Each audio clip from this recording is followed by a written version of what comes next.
to.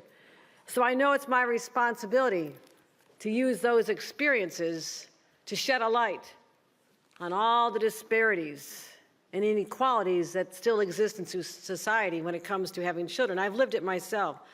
That's why, as the governor, I've made it a commitment, a personal commitment, to ensure that the state of New York, which has led in so many causes, leads the way when we find a path forward to make sure that we have a pro-family, a pro-mom agenda that actually means something. This is not a soundbite, it's not a slogan. It actually has substance behind it. And this sweeping, comprehensive pro-mom agenda, in my opinion, it starts with the decision of whether or not you want to start your family now, later, or if at all. That comes down to your right to make that decision.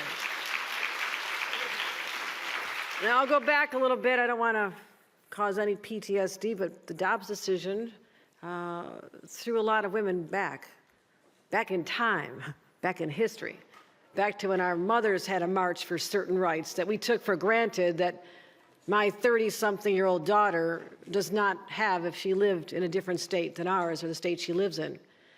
So it became the law of the land. Well, what do women do? Women governors.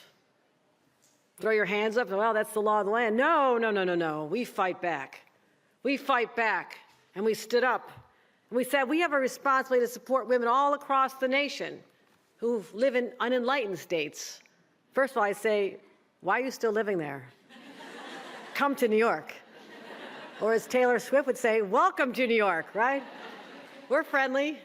But in the aftermath of that decision and other decisions related to abortion medication, we stockpiled. We changed our laws. We have shield laws to protect doctors. We allowed pharmacists to provide contraceptions over the counter, something that was always such a hassle, right? We also protected people providing health care services to other states over telehealth services. So we understand those challenges right at the get-go. You should have the right to decide when your family starts if you want to, okay?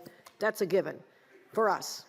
But also, I want not just the 10 million women in the state of New York to have these rights, but as an American citizen, as a leader in this country, I want to make sure that 165 other million women have the same rights as well. So that's just the beginning of what New York does. We talk, we lead, we show the way to others.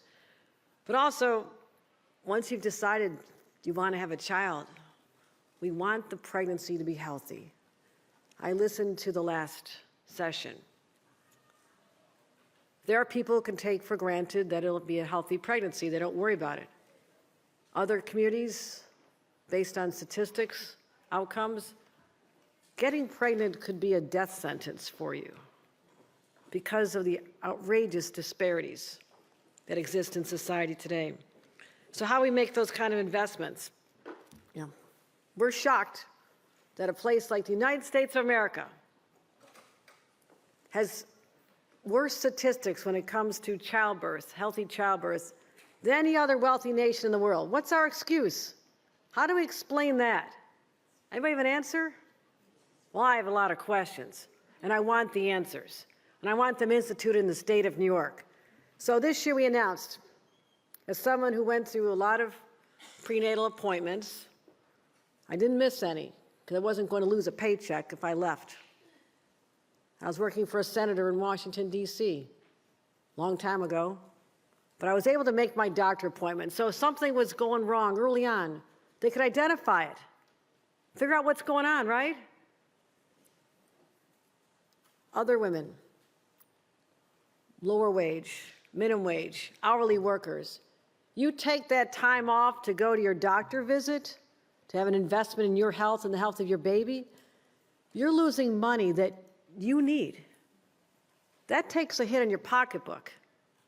So there's, again, another disparity, an income disparity of whether or not you're going to get the prenatal care you need or not get it. That's why New York State will be the first state in America to say there'll be paid prenatal leave available to all of our employees. You can take 20 hours off and get what you need. Also, I've talked to so many moms expectant moms, the role that a doula can play. Now, this is a newer concept. It wasn't a big item back when I was having babies. But there's so many communities where the doula can be the coach, the person who can say, no, no, that's not in your head, it's real. You need to get doctor's attention right now. That's not natural. Let's see if we can get you assistance. Let me coach you through this. Let me be your friend, your advisor, and your medical advisor who's going to help you navigate a complicated system of healthcare that sometimes seems like it's stacked against you. So doulas, we started a doula directory in the state of New York, saying it shouldn't be so hard to find. What about having Medicaid cover the cost of a doula? We're doing that in the state of New York, making sure that it's available. Also, there should be consequences that result from unnecessary procedures, including C-sections, which sometimes seem like they're for the convenience of the doctor and not what's best for the mother. So we're having consequences. And we just announced that a few weeks ago as well. So my hope is that these ideas will start driving down the shockingly high infant mortality rate, maternal mortality rate that exists even in a place like New York. But I want the ideas from many of you. I want to be the repository of great ideas on what else we can be doing as a state, because this is we're just getting started in New York. Also, when the baby comes, it's pure joy until you don't sleep. And then you're exhausted and you're worn out and the baby won't stop crying and you don't know why. Also financially, families take a hit. I could not find childcare that allowed me to keep my job.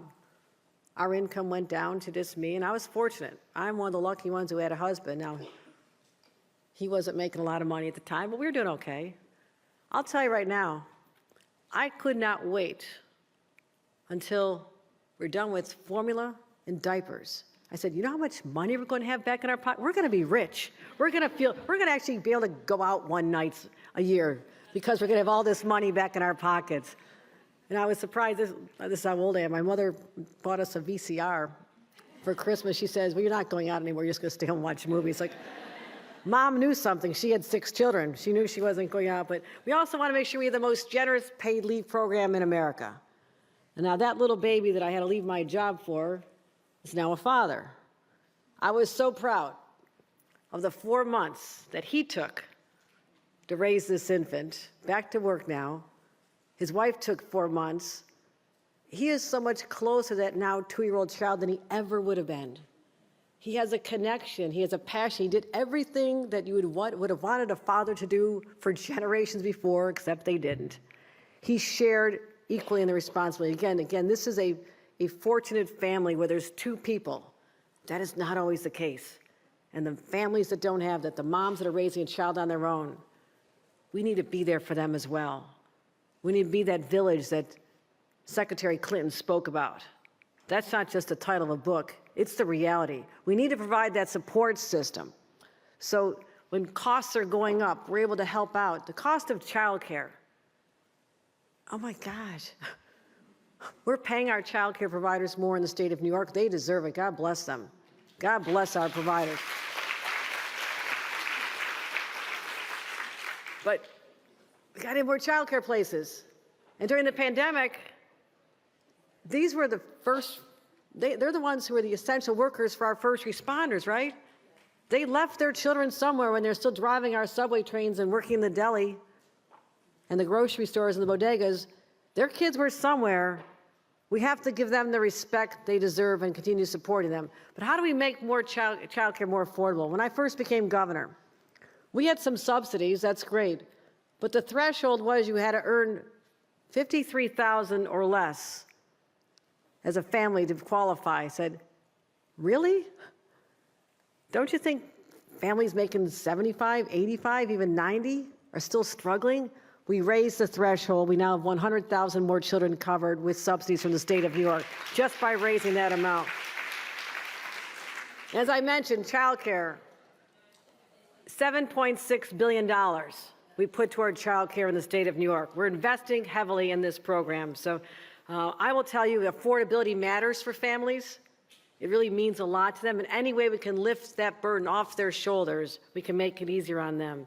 So that's my commitment. I will find ways. I'll find out about this program. And I want to thank Reshma Sujani for the visionary approach she brought to this. Not only what she did with Girls Who Code, which is one of my favorite programs in the entire world, I brag about all the time, but what she has done with this gathering and take this all over the country. And when you have individuals like Hillary Clinton putting her gravitas behind this, I want to thank them for putting the spotlight on the challenges that our moms face. And all I can say is, next Mother's Day, let us show statistics that show a different picture. Let us show that more moms and babies have survived. Let us show that more people have accessible childcare. Let us know that even programs like ours to give every family that needs one a crib so babies don't have to be unattended and in a situation that's not safe for them. We can do all this. We've taken on other challenges before, and I say today we take this on and make sure that every state has a pro-mom, pro-family agenda, and it starts in gatherings like this. So thank all of you for being here. Thank you. Thank you.